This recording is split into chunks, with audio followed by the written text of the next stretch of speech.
buenas tardes, les saluda Marcos Ibaceta y como todos los lunes, este es su programa Sentido Común. Se transmite por Facebook, YouTube y en la señal abierta en el canal 18.4 y en las otras señales que van a ir apareciendo por ahí. Hemos invitado a dos analistas. Un joven dirigente político que tal vez ha tenido problemas con el tránsito y a un economista experimentado, ex congresista de la República, el doctor Wilder Ruiz Silva, porque no nos queda clara la posición del gobierno respecto a la crisis económica. Todos sabíamos que andábamos mal, pero nadie quería decirlo. Repentinamente el ministro de Economía dice que ya estamos en recesión, pero no nos presenta una alternativa de salida de la crisis.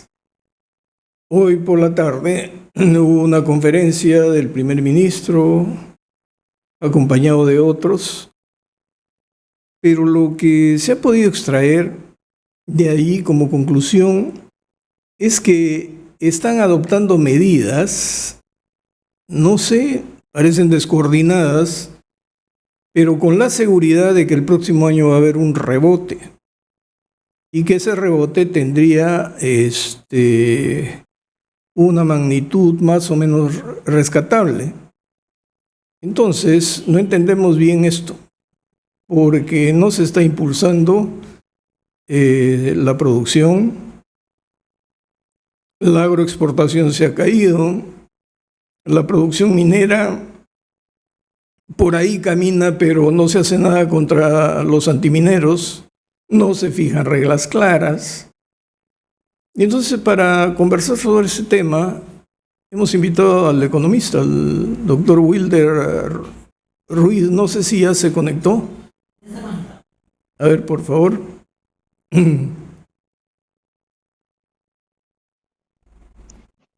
Estimado doctor Wilder, bienvenido. Después de muchas lunas nos volvemos a encontrar, pero no para celebrar nada, porque parecería que todo lo que hemos conversado marcaba la ruta de lo que después iba a venir y estamos en problemas. ¿Cuál es tu percepción sobre la situación económica y la recesión de la que nos habla el ministro de Economía? ¿Cómo estás, Marcos? Qué gusto saludarte y efectivamente reencontrarnos después de algunas lunas. Yo sigo en mi querido Ferreñafe, pero efectivamente el ministro Alex Contreras ha venido en los últimos meses casi negando que estábamos camino a una recesión. Bueno, ahora ya lo han reconocido, pero están hablando de una recesión temporal, de una recesión coyuntural, pero porque tienen que ponerle algún apellido a la severa crisis. Y yo creo que son dos momentos que los ciudadanos tenemos que tener claro. El Perú, desde el punto de vista de su potencialidad de crecimiento económico, que son todos los estudios de los nuevos proyectos que se necesitan ir implementando a lo largo de la vida y de la vida económica, todos esos proyectos grandes empezó a caer desde Ollanta Humala, desde el 2011. Desde el 2011 lentamente empezaron a caer todas esas nuevas posibilidades de inversión que podía tener el Perú, porque con Ollanta Humala no se sabía por dónde iba a ir el tema. Muy bien. Y después vino PPK. Y con PPK empezó todo el tema de crisis política que siguió ahuyentando a los inversionistas. Después vino Vizcarra y tocamos fondo con Castillo. Bueno, muy bien. Esa es una explicación de crecimiento de las posibilidades de inversión para nuevos negocios. Y hemos venido viviendo con lo que ya se había invertido y, por lo tanto, el piloto automático. Muy bien. El otro tema es lo que ha pasado en los 2 últimos años. que el gobierno empieza a echarle la culpa al fenómeno del Niño, empieza a echarle la culpa un poco a la crisis de las calles, pero empieza a vislumbrarse una paralización de la industria de la construcción, que es uno de los motores de la economía. Y en los 2 últimos años, la caída del sector industrial, la caída del sector minero, la caída de una serie de sectores que iban a tener una repercusión en algún momento. Bueno, ya la tienen. Y por supuesto, como fresa en todo este pastel, la crisis política. Entonces, eso ha ido incubando, fíjate Marco, todo un proceso de ir pasando de 6 a 7% que crecíamos, a 4 en promedio, que Ollanta decía que era una maravilla, Vizcarra casi llegamos a 4, a 3, y ahora nos alegramos porque vamos a crecer 1%. No pues, con 1% no hacemos nada. Entonces, ¿dónde está el gran problema ahora? El gran problema ahora es que estos señores no tienen ni la menor idea cómo van a reactivar. No podemos tener un ministro de Economía que dice que se va a reactivar con Punche Perú, que se va a reactivar la economía con alianzas público-privadas. No, se va a reactivar la economía del Perú cuando tengamos majes produciendo, cuando tengamos Chavimochic, en la tercera etapa de Chavimochic, en crecimiento, cuando tengamos todo el anillo vial de la nueva inversión de Lima operando, cuando tengamos la línea 4, 3 y 4 del anillo del tren eléctrico. Es decir, Marco, estamos en una crisis de gerencia y operatividad del poder ejecutivo. Este gabinete no da para más. Y esto se empieza a ver en la cantidad de gente que está en las calles tratando de vender un emoliente, una manzana con su triciclo, vendiendo fruta, porque están perdiendo su trabajo, porque no hay inversión, y la pérdida de trabajo es pobreza. Acaba de subir entre 6 y 8% pobres. Hay de 6 a 8%, se ha incrementado el número de pobres, cuando la noticia tiene que ser: acabamos de bajarlo el nivel de pobres en 2 o 3%, pero bajar los pobres significa crecer encima de 5%. Crecer 5% necesita 10.000 millones de dólares por año en nuevas inversiones. Y esos 10.000 millones de nuevas inversiones no van a venir en esta coyuntura. Ese es el tema. ¿Y qué cosa ha hecho el ministro? Ha ido al Congreso a pedir un crédito suplementario para querer reactivar la economía con gasto público, con inversión pública. Y el gasto público de la inversión no representa más del 20% de toda la plata que necesita el país. Ese crecimiento está sostenido en una inversión explicada en un 70% del crecimiento.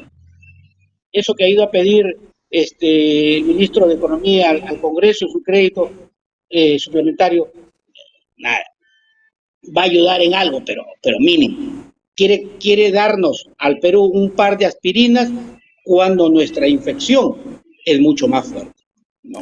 Dime, nosotros entendemos que las crisis económicas siempre tienen un componente o un sustrato político. En el Perú, la política se ha venido fragmentando y despedazando. No tenemos partidos políticos, pero si te das cuenta, tú has mencionado todos los gobiernos. Y en todos esos gobiernos ha habido un récord de corrupción.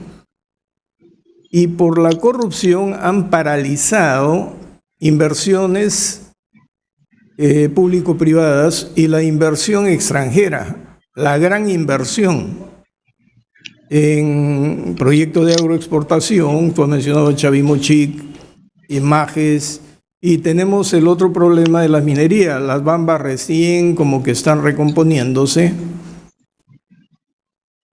Sauder, que allí va, pero parece que la gente no entiende.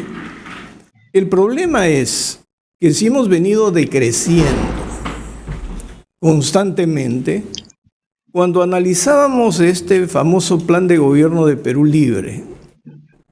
¿Ya? ¿Te acuerdas?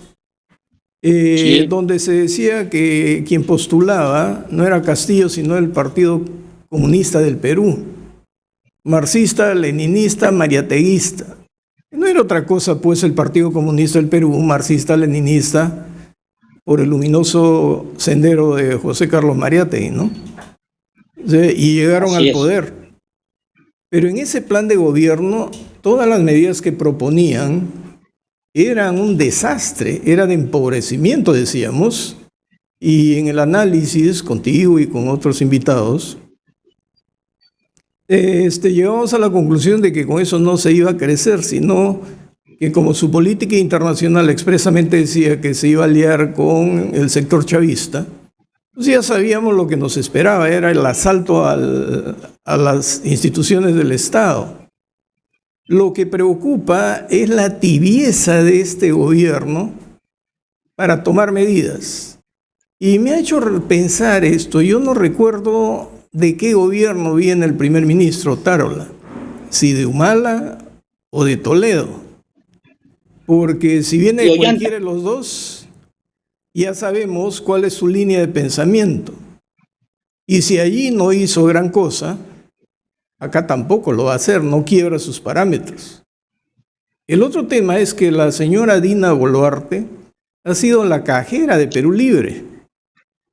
E ideológicamente ella sustentó el plan de gobierno de Perú Libre y la ideología allí contenida. Y tenemos a la señora también como perdida en el espacio, buscando viajar y no sabemos para qué. Y entonces con esas mentalidades, ella ha despotricado de Pedro Castillo, pero con Cerrón parece que se llevan ahí a medias, ¿no? Cerrón está fugado ahora, pero ella no atina a poner orden, y su primer ministro, que viene de otros gobiernos similares a este, tampoco. Antes de que me contestes, quiero dar la bienvenida a Enrique. ¿No? Muy buenas tardes, doctor Ibaceta. Encantado de estar aquí. Un saludo para mi buen amigo, el inteligente Wilder Ruiz. Encantado de compartir panel con él. Entonces, escuchemos la respuesta y después, si tienes alguna pregunta, conversamos.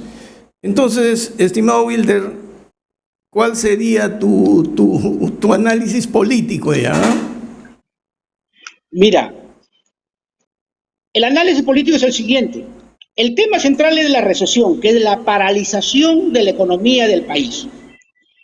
Y lo que haga este gobierno, que yo dudo que sea de un aliento a las inversiones privadas grandes, con lo cual el ingrediente político de las elecciones del 2026 va a paralizar al Perú el 2024, el 2025, la mitad del 2026, porque tú no, como inversionista, no vas por los bancos en el mundo diciendo necesito 3,000 millones de dólares para esta mina, necesito 1,500 millones de dólares para este proyecto, porque la inestabilidad de ese país no le van a permitir hacer este conglomerado de bancos para invertir. Entonces, la recesión el próximo año va a continuar. Si el ministro cree que el rebote por la inversión pública, por ese crédito suplementario que le acaban de aprobar, va a hacer que la economía crezca 4%, es una mentira grande. Entonces, ¿qué es lo que tiene que hacer la presidenta? Cosas simples de impacto. Tiene que decirles a los dueños de las grandes minas, en un desayuno, en lugar de irse a Nueva York ahora o etcétera, que se reúna con los dueños de las minas y decirles, yo les garantizo que en 24 horas tienen todos los caminos que están limpios, que están bloqueando a las minas. Pero ustedes comprométanse a hacer las ampliaciones que necesitan las minas. El Congreso de la República y el Ministerio de Energía y Minas acaban de endurecer los requisitos medioambientales para una explotación minera, como si la mina la hubieran descubierto en el Parque de las Leyendas. Entonces, así no vamos a crecer. Políticamente la presidenta tiene que decirles al gran capital, a ese capital que necesita el Perú de 10.000 millones de dólares por año para crecer 5%, que tienen toda la garantía. Y menos mal que Dina y su grupo ya se olvidaron momentáneamente de la nueva Constitución. Eso hay que reconocerse. Ya se olvidaron de la nueva Constitución, porque el pacto ha sido, nos olvidamos de la nueva Constitución, pero ya no hablemos de que nos vamos todos, ¿no? Ya nadie dice nos vamos todos. Pero y también a su vez ha surgido otro elemento allí, antes de pasarle el micrófono a Enrique. Ha surgido el tema de que el exministro Franque, creo, escribió por ahí diciendo que no nos preocupemos, que con el turismo lo solucionamos todo. Pero tenemos una inseguridad social gigantesca y todos los días salen noticias de asesinatos, de extorsiones, secuestros, actividades de sicariato, las organizaciones criminales más espantosas están haciendo lo que quieren. He escuchado al general de policía ahora decir que estas medidas no son suficientes porque no se le está cargando a la policía nomás la tarea, cuando es transversal. O sea, ni siquiera es interinstitucional, decía él, ¿no? Entonces, si no se activa todo, no vamos a tener nada. Yo le daría la razón a Franklin si el turismo efectivamente, bien hecho, bien trabajado, genera las divisas. Ejemplo, Lambayeque tiene una riqueza gastronómica, una riqueza cultural, está en sus huacas, está el señor de Zipán, es decir, tiene unos atractivos enormes. Si en Lambayeque yo viera que hay dos multinacionales construyendo un par de hoteles de 5 estrellas para atraer a ese turismo, pero no, si yo viera que a lo largo del Perú las grandes hoteleras del mundo están construyendo 10, 15 hoteles para poder atraer, si yo viera que el puerto del Callao por fin está haciendo un esfuerzo para poner una manga y atraer a los transatlánticos. Puerto Montt en Chile, Marco, atrae más o menos a 25, 30 transatlánticos por año y no tiene la riqueza turística del Perú. Y en el Perú viene un barco transatlántico al año, uno, que hay que bajarlos con una serie de problemas, meterlos a unas lanchas y llevarlos al puerto del Callao, cuando esos transatlánticos deberían estar acodorando y bajar como si fuera una manga de avión. Sí, pero acá, no. Acá hay otro tema. Tenemos el aeropuerto de Chinchero, que se supone que debe concentrar turismo en el Cusco, pero en el Cusco cada vez que hacen paro bloquean todas las vías y se acabó turismo. Tenemos la inversión en el muelle norte del Callao, me parece. Tú estás mencionando también, sí, donde están ampliando sus capacidades para poder ir compitiendo con el puerto de Chancay. Por ahí ha surgido un rumor de que Biden quiere que doña Dina esté allá para hablar sobre el puerto de Chancay. ¿Qué tenemos que hablar sobre el puerto de Chancay? Mira, el aeropuerto Jorge Chávez ya tiene terminadas las 2 pistas, falta la infraestructura y la vía y nos seguimos demorando. En otras palabras, tenemos todo para sacar y vender más e invitar a más gente que se venga al país. ¿Qué sucede? ¿Por qué se ha cortado eso? ¿De qué nos sirve tener la infraestructura si no tenemos la motivación y la seguridad? Marco, lo que no hay en el Perú es actualmente, desde sus ministros, viceministros y grandes directores generales y hacia abajo, unas indicaciones de gerente que sepa operativizar las cosas y que políticamente no se esté trabando. Gerencia. ¿Cómo es posible, para poner un ejemplo, que en los hospitales hoy día te duele el corazón y te dan una cita en la quincena de noviembre? No puedes, eso es gerencia. Entonces, la gerencia es lo que está fallando. Y a su vez, la carga ideológica de esos gerentes que están decidiendo. ¿Cómo es posible que el Congreso haya acompañado en el pedido del Ejecutivo prácticamente de eliminar la tercerización? La tercerización es una herramienta laboral que permite flexibilizar un poco el mercado laboral para las nuevas inversiones. Pero como no hay nuevas inversiones, le han metido una ley ahí que está paralizando. Eliminaron la ley que permitió el fomento de las agroexportaciones. Lo eliminaron y le han metido este bono agrario y prácticamente están pidiendo una especie de estabilidad laboral para los que trabajan en el campo. Y en el campo se sabe que se trabaja en la época de cosecha, te vas a tu casa o vas a trabajar a otros campos, vienes a la época de siembra, vienes a la época del hierbo, vienes en determinadas épocas. El mercado laboral agrario es de los más temporales que existen. Pero ahí están alimentando una ley prácticamente para darles estabilidad laboral. ¿Qué va a pasar con esas inversiones cuando estén los trabajadores? Hay que pagarles. A ver, tú has mencionado salud, ¿ya? No. Te voy a contar unos casos que estoy viendo. Hay fiscales despistados y hay jueces perdidos en el espacio que están condenando a penas privativas de libertad a médicos porque no atienden las emergencias de inmediato. Cuando todos sabemos que los hospitales están saturados, apenas tienen a veces 1 o 2 salas de intervenciones quirúrgicas, y cuando llega algo que requiere atención le hacen esperar porque hay una cola en emergencia. Y ante la imposibilidad física, a veces se producen hechos no queridos y se le culpa al médico.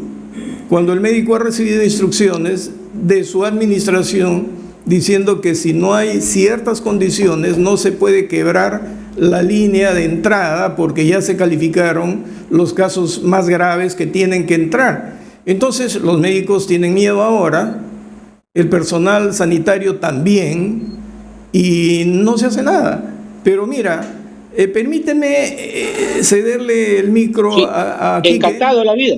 Aquí que, a ver, que ya se escuchó todos los temas, lo que tengas que comentar, y si hay que preguntar algo a Wilder, le preguntamos. Bueno, encantado de estar acá.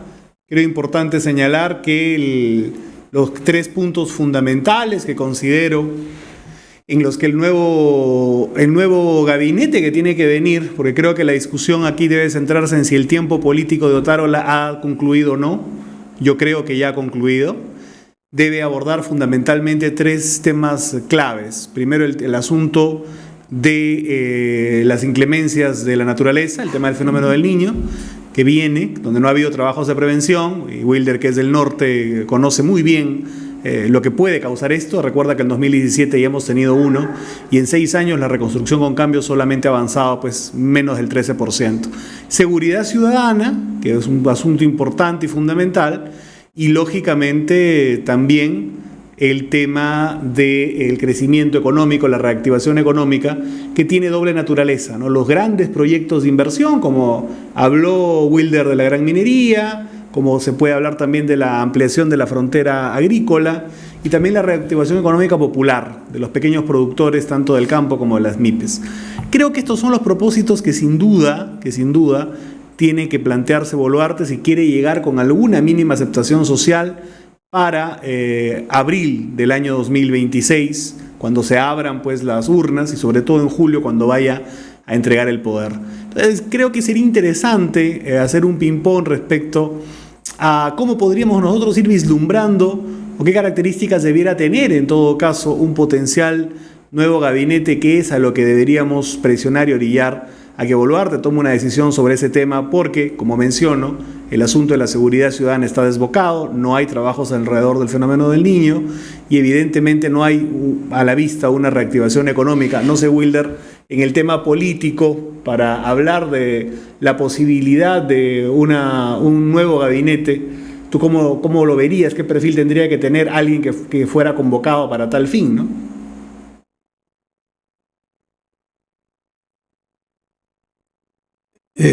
Wilder, ¿está conectado? ¿Me escuchan? ¿Me escuchan? Sí, claro, claro. Sí, me escuchan. Ok. No, yo creo que el gabinete de Otárola ya cumplió. Tiene que irse por la salud del país. El tema es si Dina Boluarte está dispuesta a pelearse, no dejar a un lado, a pelearse con su entorno ideológico de izquierda. Ese es el tema. Porque si ella pone un gabinete de técnicos que tienen experiencia en el sector privado y está dispuesta a jugársela por la meritocracia, en buena hora. Pero si no está dispuesta a ponerse en un gabinete que se reencuentre con la inversión privada, que se reencuentre con los mercados internacionales y que sus amigos de la izquierda le van a decir que ya se derechizó, que está con el imperialismo, etcétera, etcétera. Ella tiene que tener la valentía, en primer lugar, de hacer un gabinete de ese tipo, que reenganche al Perú con la confianza en el sector privado. Dina tiene que saber y decirle a su próximo ministro, a su primer ministro y a su ministro de Economía, ayúdenme para que en julio del próximo año yo pueda decir, en el Perú han venido 8.000 millones de dólares de nuevas inversiones y no que en los 2 últimos años se han ido 20.000 millones de dólares que no han sido reinvertidos. Y que pueda yo decir efectivamente, con esta nueva inversión vamos a empezar a caminar. Dina tiene que saber, alguien tiene que decirle que crecer 5% garantiza una generación de 250.000 nuevos puestos de trabajo. Y crecer 5% con 10.000 millones de dólares le garantiza bajar entre 4 y 5% los niveles de pobreza. Entonces yo necesito un gabinete de ese tipo y no que esté coqueteando todavía con Cerrón, con la izquierda más radical, y eso es una decisión de la presidenta. La presidenta tiene que saber a quién escuchar. Y yo, con sinceridad, no creo que Dina va a ser de ese tipo. Creo que están en un...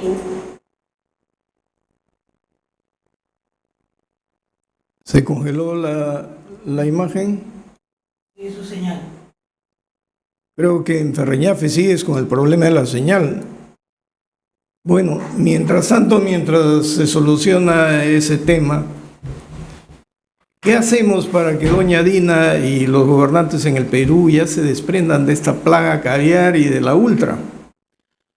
Yo creo que hay que tocar tema por tema, que es un punto fundamental. En el tema del crecimiento económico creo que está claramente establecido que hay que ir hacia abordar el asunto minero de una manera importante.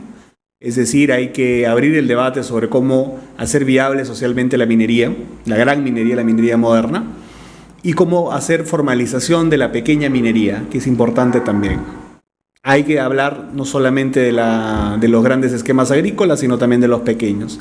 Pero para esto se necesita nueva gente, y por eso decía que la convocatoria de un nuevo gabinete es sumamente importante. Y evidentemente en el tema de la gran minería, yo pienso que hay que ir a una reconfiguración del canon. Es decir, podemos hablar de que incluso podríamos dar asignación directa de dinero a las mismas personas que viven en las zonas de influencia de la minería, de tal manera que tú bloqueas la acción de cualquier intermediario radical que haga propaganda contra la minería, haciendo que la población, digamos, directamente reciba beneficios de esta actividad. Creo que medidas imaginativas como esas son las que se requieren en este momento. Y en el tema de la agroindustria, por ejemplo, es cierto que hay que ampliar la frontera agrícola, creo que es algo fundamental, y hay que tratar de ir a un esquema también, digamos, mejor de justicia social alrededor del tema de los jornales, sin la necesidad de reducir los beneficios tributarios, es decir, a un punto de equilibrio. Si nosotros vamos a eso, vamos a eliminar lo fundamental, que es la intermediación de la izquierda radical en el movimiento social, en el movimiento gremial, en el movimiento popular. Si nosotros le seguimos dando caldo de cultivo para que ellos puedan seguir agitando determinadas zonas o para bloquear determinadas actividades, vamos a continuar tal y como estamos. Y el gobierno, los gobiernos o los gabinetes a veces son expresión de la presión que reciben de determinados grupos de interés.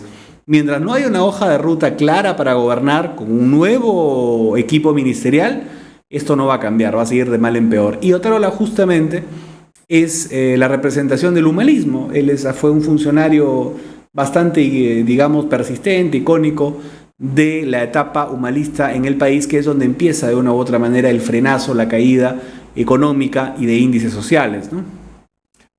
Ayer se está solucionando el enlace. Sí, ya está. Está, ¿no? Sí, ya lo tomó el señal. Sí, a ver, lo puede poner en pantalla. Wilder. Sí, Ayer, Marcos, si sí, me permite solo una tingencia sobre lo que acaba de comentar Enrique. claro. Creo que una de las grandes reformas que tienen que venir es el sentido de la propiedad de las empresas comuneras. Porque actualmente tú eres dueño de la superficie, pero si tú encuentras oro en el jardín de tu casa abajo, ese oro ya no te pertenece, es del Estado. Entonces lo que hay que hacer es que a las comunidades sean propietarias de los aires, de la superficie y de la superficie sobre todo. Entonces, y darle su bono directo. Las grandes empresas mineras en el Canadá que están en lo que se pueden llamar las comunidades, esos comuneros tienen a sus hijos estudiando en las mejores universidades americanas, porque la negociación de la empresa minera con los verdaderos propietarios, con la ayuda, por supuesto, y el asesoramiento del gobierno, permitiría que todos los revoltosos vengan a alborotar una posible nueva inversión minera. Esa reforma de la propiedad del subsuelo para que los comuneros sean los propietarios es una de las grandes reformas que el Perú necesita en materia de propiedad. Pero no tendría solamente que reformar eso para las comunidades. Basta modificar el Código Civil y la Constitución en la parte pertinente, en que diga que cualquiera que tenga un predio tiene derecho sobre el sobresuelo, el subsuelo, hasta donde le sea útil, con todo lo que contiene el subsuelo. Porque claro, ahora para todos nosotros, si tú tienes un predio, si te es útil hasta donde sea útil el subsuelo, el sobresuelo, pero claro, hay limitaciones por los reglamentos municipales, pero si encuentras petróleo, si encuentras minería, si encuentras piedras preciosas, ya no es tuyo, pues. Entonces, eso debería ser una regla general en el país, ¿no? Lo que pasa es que está alrededor del tema de los recursos naturales. Sí. Los recursos naturales son, digamos, del Estado. Eso es lo que reza la Constitución. Y lo que tendría que hacerse es una reforma en el artículo 70 de la Constitución, el artículo relativo a la propiedad, que diga textualmente es propietario del suelo y del subsuelo. Y en el capítulo, digamos, de los recursos naturales, se diga que serán con fiscalización o participación o coparticipación del Estado, en todo caso, si esa fuera la alternativa, serán de propiedad de quien sea propietario del subsuelo donde estén, ¿no? Pero claro, porque Estados Unidos y los países desarrollados adquirieron un potencial de crecimiento extraordinario justamente porque el propietario de la superficie era propietario del subsuelo. Y si encontraba petróleo, automáticamente pasaba de ser pobre, claro, saltaba a la clase media. Hubo una revolución de riqueza, ¿no? Pero claro, y las corporaciones van a venir. y entonces se multiplica la riqueza. Creo que nos estamos quedando nosotros en las sociedades primitivas. Y lo que les quería decir para que lo comenten los dos, ayer escuchaba a un representante de Southern y decimos avanzado en Quellaveco, me parece, estamos trabajando con la gente del Tambo. Y ellos nos han pedido una gran represa y nosotros ya hemos hecho los estudios, les digo, vamos a la represa.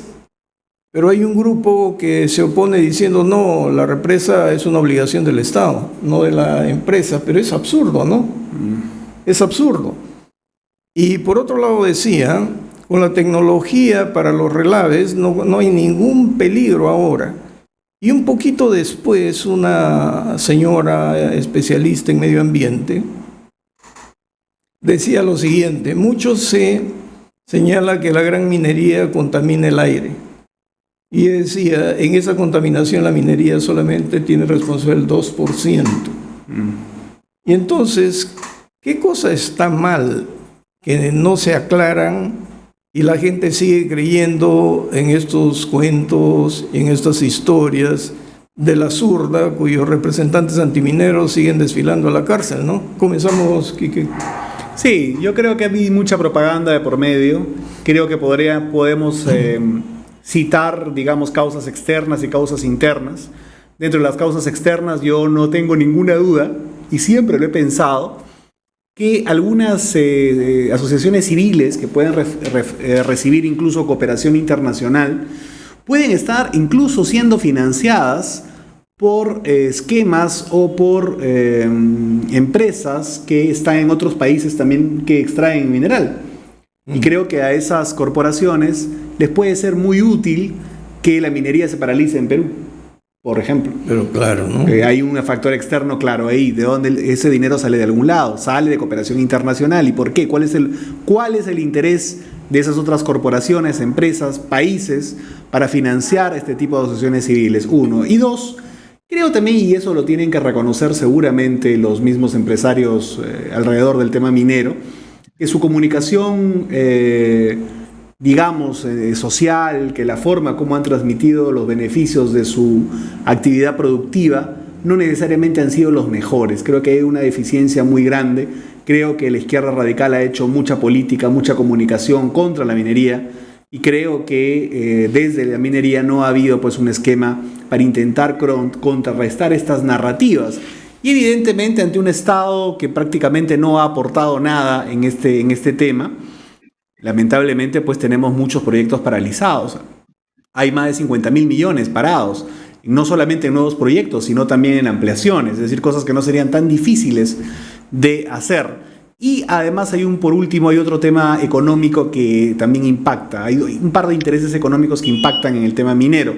Primero, el asunto de algunos esquemas de minería ilegal que evidentemente no quieren que avance la minería, la gran minería moderna, por un lado, y financian incluso parte de estas agitaciones sociales.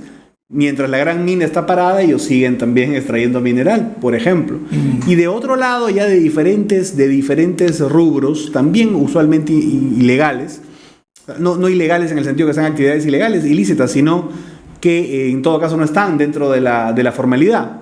También se financia este tipo de movimientos porque hay un temor también de que ingrese con fuerza la minería en sus zonas, porque el valor del jornal o el valor del día de trabajo de un, digamos, empleado de la mina, de más bajo rango, versus lo que ellos pueden pagar para sus actividades, pues es incomparable. Y por lo tanto ellos temen de que si la minería ingresa a sus zonas, van a quedarse sin mano de obra. Por lo tanto, confluyen muchos factores y creo que son importantes para analizar este fenómeno. Sí, pero hay algo más antes de cederle la palabra a Wilder, que no hemos trabajado el tema de educación y la tecnificación de los pobladores. De acuerdo. Porque si se potencia, por ejemplo, sus campos de cultivo, la producción de papas y todo lo que en la sierra se produce como alimentos, los auquénidos, el mejoramiento de razas, que se estaba avanzando mucho antes de que Sendero Luminoso despedazara todo, ¿no? Entonces, si la gente se tecnifica, tendríamos como una industria de agroexportación, pero con mercado asegurado. Y ese tema tampoco lo hemos estudiado mucho. Creo que las empresas se han acostumbrado a los movimientos extorsivos, porque por mi cuenta he estado averiguando y muchos cabezas de Frente de Defensa se han enriquecido y tienen testaferros y tienen bienes muy caros por muchas ciudades del país. ¿Qué dice Will? Sí, solo una cosa para contarlo de Enrique.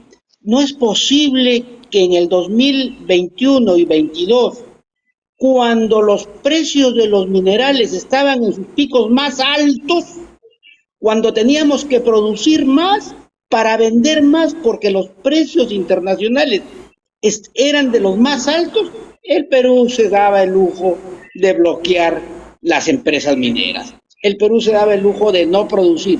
¿Quién se benefició? Por supuesto, los países que podían competir en materia de cobre y otros minerales. Y eso es una falta, no sé, de patriotismo, falta de una incapacidad total. Eso es uno. Y después el tema de la educación. Es decir, alguien tiene que estar pensando en la educación de los jóvenes que el Perú va a requerir en el año 2040, 50, porque todavía no tenemos una educación para ser inventores de nuestros proyectos.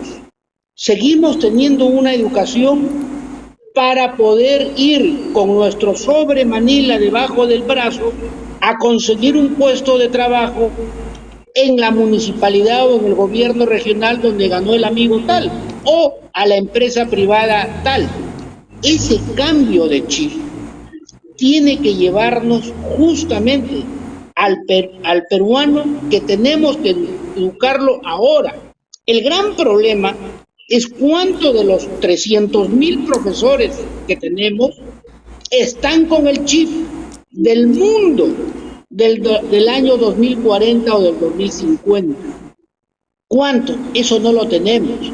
Es decir, tenemos todavía un profesorado que se negó a ser evaluado para ver dónde estaban sus limitaciones para empezar a darle esa mejor preparación. Ni siquiera eso quisieron al principio. Es decir, unas primeras evaluaciones para ver qué deficiencias tienen, para poderles dar las competencias. Esa educación, mi querido Marcos y Enrique, yo no la veo, salvo, por supuesto, unos pequeños colegios privados y los colegios emblemáticos. El Perú debería tener ahorita 50 colegios emblemáticos, trabajando ya para que se vayan esos chicos a las mejores universidades del mundo y regresen. Pero no, se les está todavía cortando los recursos, porque a su vez me decía un amigo, Wilder, no tenemos profesores de matemáticas y de física lo suficiente para todos estos colegios emblemáticos. Es decir, tengo entendido que el doctorado de física en San Marcos ya se ha suspendido momentáneamente porque no tenemos los físicos y los matemáticos para enseñar un doctorado en física y en matemáticas. Porque los físicos y los matemáticos son los que van a inventar todas las nuevas fórmulas para todo el crecimiento. Es decir, estamos ahorita en un gran incendio como país. Pero yo, mi querido Marco y Enrique, permítanme unos segundos para también ver quiénes pueden estar pensando el Perú de los próximos 30 o 40 años, cuando los niños que ya nacieron ahora, dentro de 30 años estén buscando y tocando la puerta para un trabajo. No deben tocar la puerta para un trabajo. Tienen que poner en el mercado sus nuevos productos, sus nuevos servicios, todo lo que va a poder darle. Porque hemos cumplido 200 años. ¿Y qué le hemos dicho al mundo en 200 años? Es decir, entre 50 años tendremos 250 años. Por lo menos hay que decirle, tenemos 8 líneas de tren en Lima, tenemos ya el tren Tumbes-Lima, Tumbes-Tacna. Eso hay que decirle al mundo dentro de 49 años, 48 años. Pero no, estamos todavía en el incendio tratando de apagarlo con el balde que te pasa tu vecino. Y eso, Marco y Enrique, creo que es el momento de irlo debatiendo. Porque ¿quién está pensando en Perú? ¿Bermejo? ¿Quién está pensando en Perú? ¿Susel Paredes? Por favor, la clase política tiene también una gran responsabilidad, al igual que la academia, ¿no? Eso es una cosa que quería compartirlo para la mesa. Y una cosita más que yo voy a poner en la mesa. Estamos en la era digital, ¿ya? Otra revolución industrial. Se habla de nanotecnología, ya el cosmos no es tan desconocido y se van descubriendo.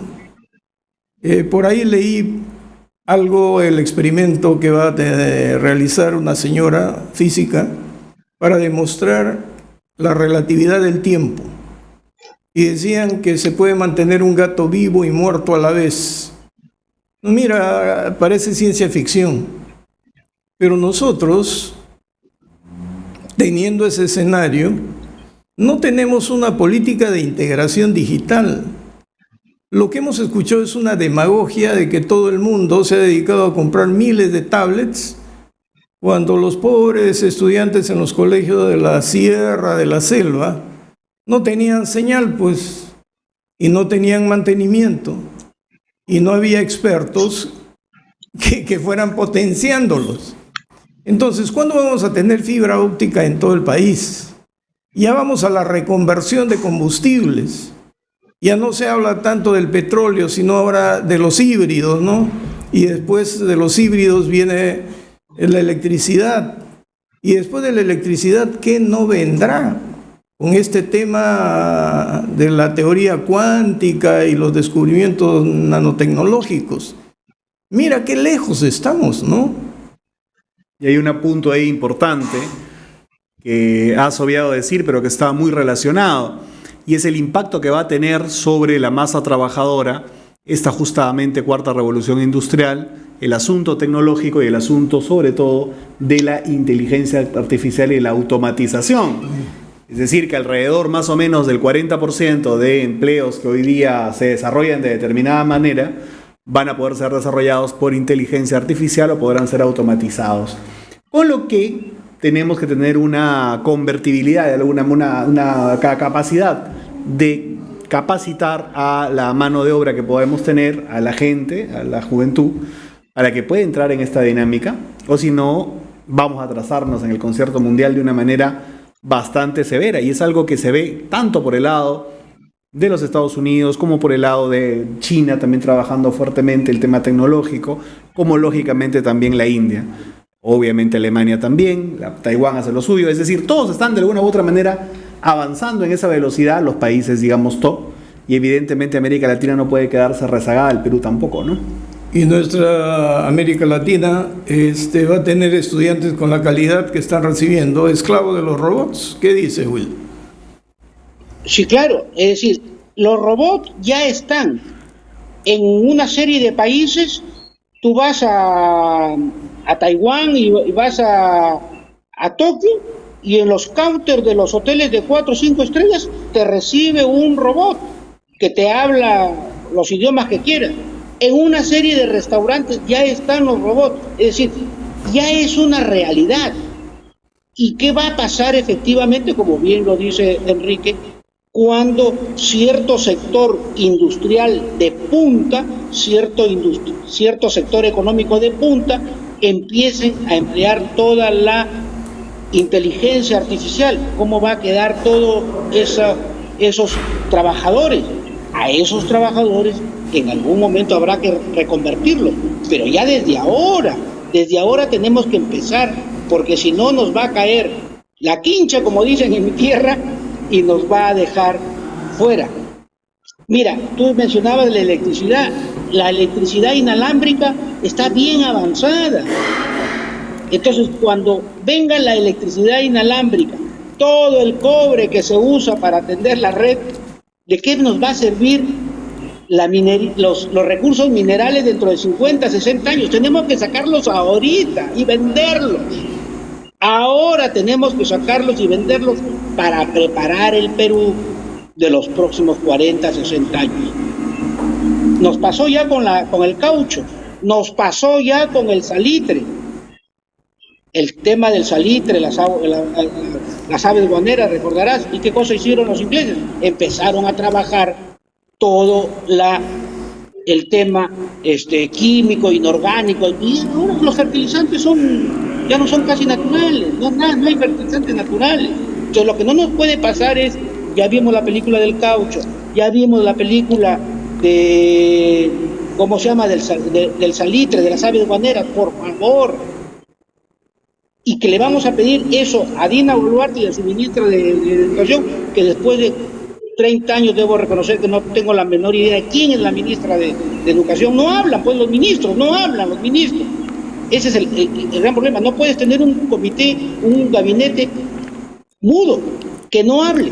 Tienen que comunicar, al igual como lo ha dicho muy bien Enrique, el gran empresariado de las minas tienen que comunicar sus logros, porque si no después la prédica de izquierda es muy potente para los oídos del padre de familia que no tiene cómo alimentar a sus hijos. Ahora, aterricemos. Mira, de todo lo que hemos hablado, todo lo que tenemos y los proyectos y cómo el Perú podría convertirse en una potencia. Pero al no tener partidos políticos y ser movimientos con unos caciques, mira lo que tenemos en el Congreso. Mira lo que hacen. Estamos de escándalo en escándalo. Creo que en el cerebro ellos no tienen nada de lo que hablamos acá. Bueno, pero creo que el Boluarte con el Parlamento están en un entendimiento, están aliados, están buscando llegar al 28 de julio del 2026 como sea, pero eso le va a costar muchísimo a los grupos que están en el Congreso. Creo que se abre una gran oportunidad para poner en el debate, en el centro del debate, una agenda social y productiva de crecimiento y evidentemente de justicia social que permita de una u otra manera captar la atención, evitar que aparezcan populismos de extrema izquierda y de extrema derecha también, obviamente, y que puedan tener posibilidades importantes en el 2026, creo en la lógica no partidista, sino de sumar la mayor cantidad de esfuerzos posibles. Creo que en ese sentido espero que muchos partidos de los históricos, incluido el APRA, del cual soy miembro, puedan tener un rol preponderante en esa transición, creo, hacia una mejor democracia pronto, ¿no? Pero, a ver, hay un empresario que quiere ser político y hacer política. No, creo que comenzó en Avanza País. El señor Añañez. Repentinamente renuncia a Avanza País y no se sabe a dónde quiere llegar. Si quiere ser de derecha, quiere ser de centro, quiere ser centro izquierda, y todo el mundo está queriendo apostar a que exista un sector de derecha también que tenga representación. Entonces, si los empresarios no tienen idea cuál es su ubicación, imagínate el resto. ¿Cómo ves eso? Yo lo veo como un asunto complejo. Ya creo que no es la primera persona que viene del sector empresarial que busca hacer política. Está buscando, imagino, conversar con diferentes grupos. Hay conversaciones más importantes que otras, sin dudas. Y creo, para hablar puntualmente de lo que tú has hecho referencia, que el Partido Morado ha tenido pues una trayectoria democrática muy cuestionada cuando intentó y planteó que Vizcarra regrese al poder, recordarás en esos hechos, ¿no? Sí. Pero en fin, yo creo que gente que quiera que el Perú crezca, que haya inversión en el país, que venga del interior, además del país, que sea exitoso, le hace bien a la política en general. Él sabrá ubicar seguramente algún espacio político en donde pueda participar, y ojalá que como él participe mucha gente más, ¿no? ¿Y tú, Wilder? No, Marco, yo sí creo, permíteme discrepar contigo ahí, yo sí creo que los empresarios sí tienen idea, y la idea que tienen ellos es estar lo más calladitos posibles y que no les hagan turbulencia para poder seguir invirtiendo. Pero eso, ese estar calladito, les ha costado y le ha costado al país estos últimos 10 años, Ollanta más todo lo que es PPK y Vizcarra, el estar calladito. Yo sí creo que el sector empresarial moderno tiene que tener una participación en la sociedad. Esa participación, así como lo está haciendo desde el punto de vista productivo, tienen que tenerlo desde el punto de vista de la responsabilidad social, y que esa área de responsabilidad social, esa unidad de negocio de responsabilidad social no se quede en el papel, sino se quede en la práctica. Y a su vez, el gobierno tiene que flexibilizar esa participación de responsabilidad social, porque ejemplo, una empresa de cemento que quiere poner 10 cuadras y pavimentarlas, que no le pongan pues tanta traba, porque hay mucha empresa privada que quiere actuar en su responsabilidad social e invertir en infraestructura, pero que no le pongan una serie de trabas. Eso es el problema. Mira, yo estoy diciendo que los empresarios no tienen idea, por no decir algo más, porque bastó que venga Odebrecht y con todo su poderío económico, y qué fácil se corrompió la clase empresarial peruana. Y se corrompió de una manera que era sacarle dinero al Estado y no completar las obras a las que se comprometían o hacerlas mal. ¿Qué credibilidad podremos tener ahí? Sí, y ahí el privado y su gremio CONFIEP tienen un enorme trabajo que hacer, así como los políticos con sus partidos tienen que reinventarse y recuperar esa credibilidad, esa honorabilidad y esa decencia. El gran empresariado tiene exactamente la misma tarea. Tienen que recomponerse para que la construcción y etcétera, los Odebrecht tienen que también hacer un gran de recuperación de su vida, porque lo peor que le puede pasar a un país es que su clase política esté fijada y que el gran empresariado también esté yendo a las cárceles. Eso significa que es un país que no tiene viabilidad, y eso es lo que tenemos que trabajar. Me alegro mucho ahora que Enrique lo ha mencionado. Si quieren participar en política, desde las perspectivas empresariales van a tener que trabajar intensamente. Es cierto que los políticos, digamos, de partidos históricos, en general la clase política más representativa, va a tener que trabajar también muchísimo para recuperar la confianza. Hay una cosa que me parece que es muy sintomática, y lo veía en una encuesta reciente. La mayoría de los encuestados estaba a favor, por amplia mayoría, de que los empresarios participen en el debate público en el país, en los temas, digamos, de la agenda del país. Pero cuando les preguntaban si creían que era una buena idea o que estaba bien que los empresarios postulen a cargos de elección popular, solamente el 32% respondió que sí estaba bien.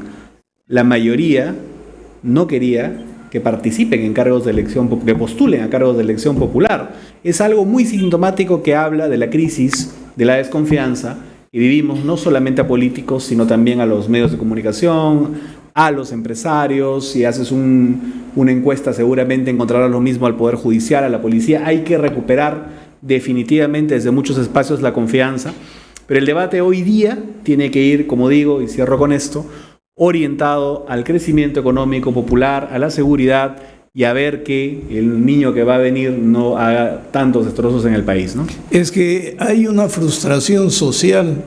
Yo recuerdo cuando postuló PPK, todo el mundo decía hay que votar por él porque ya tiene tanta plata que no necesita robar. ¿Y en qué hemos terminado? En reconocer que la ambición humana se va hasta el infinito. Y hemos descuidado el tema ético, ¿no? Y en el Perú no hay autoridad moral en este momento. Yo quisiera 1 o 2 paradigmas morales que asuman un liderazgo. Y es muy difícil, y les dejo el tema para ir despidiéndonos. ¿Qué dice Wilder? Sí, yo solamente diría que sí hay reserva moral en el Perú. Hay hombres de bien que lo que hay que hacer es convencerlos que se compren el pleito por el Perú. Si esos hombres buenos, honestos, transparentes, profesionalmente exitosos no se compran el pleito, le estamos dejando la cancha a los fascinerosos. Yo sí creo que en el Perú existe todavía hombres de bien con una gran reserva moral que pueden dar su cuota para el desarrollo del país.